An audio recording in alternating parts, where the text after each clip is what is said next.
Cela faisait près de 6 mois qu'aucune grande foire artistique internationale n'avait eu lieu. C'est le premier grand rendez-vous culturel de la rentrée et pour cela, direction le Grand Palais à Paris pour la 22e édition d'Art Paris du 10 au 13 septembre 2020.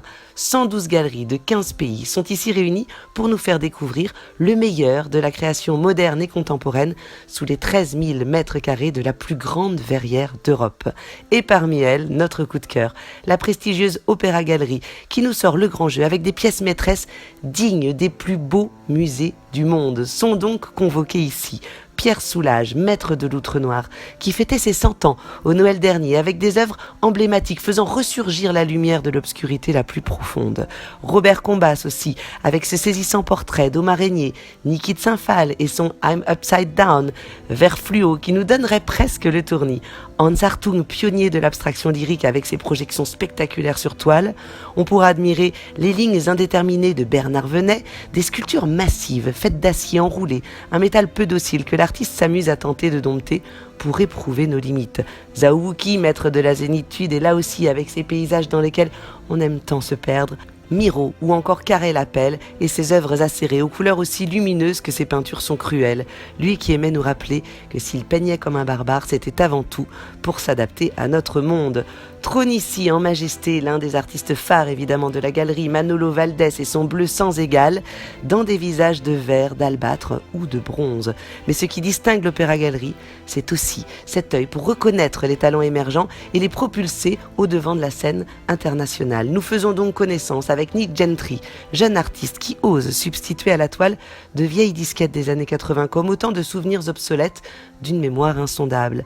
Andy Densler et ses peintures au couteau, telles des images photographiques étendues jusqu'à ne garder que l'essentiel, l'émotion à l'état pur. Nous rencontrons David Kim Whittaker qui nous plonge dans une âme troublée. Entre une nature oubliée et des gilets jaunes endiablés, l'artiste dépasse les genres et nous livre un portrait de société incisif qui mêle les références contemporaines avec les icônes de l'art anglais du 19e siècle.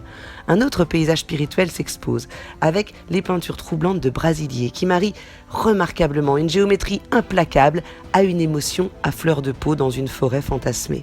Coup de cœur pour les œuvres de Golnaz Pati, artiste iranienne dont les toiles viennent de rentrer dans les collections du Met de New York, des peintures calligraphiques fortes qui nous font voyager de l'Orient à l'Occident avec une gestuelle toute simple, des couleurs franches, une évidence troublante, tout en harmonie.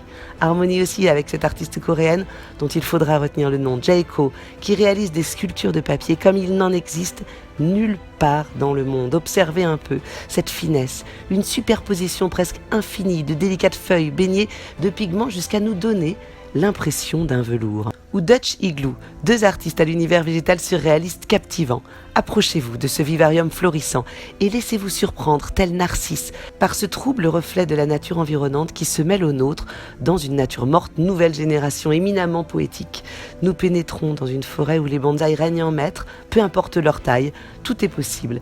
Un champ des possibles qui semble infini aussi pour Julian Hopi. Avec cette œuvre gigantesque de près de 3 mètres de haut, l'artiste s'amuse à redéfinir les contours d'imagerie populaire pour nous en livrer une version minimaliste, libérée du superflu, universelle en somme. Enfin, et ce sera notre révélation du salon, on pourra découvrir le travail de Fred Erdekens, une sculpture de métal composée d'un délicat fil noué jusqu'à nous révéler un message secret sous un éclairage bien particulier. Chaque nouveau monde a un nouvel horizon, nous confie l'artiste, de quoi nous inviter à méditer.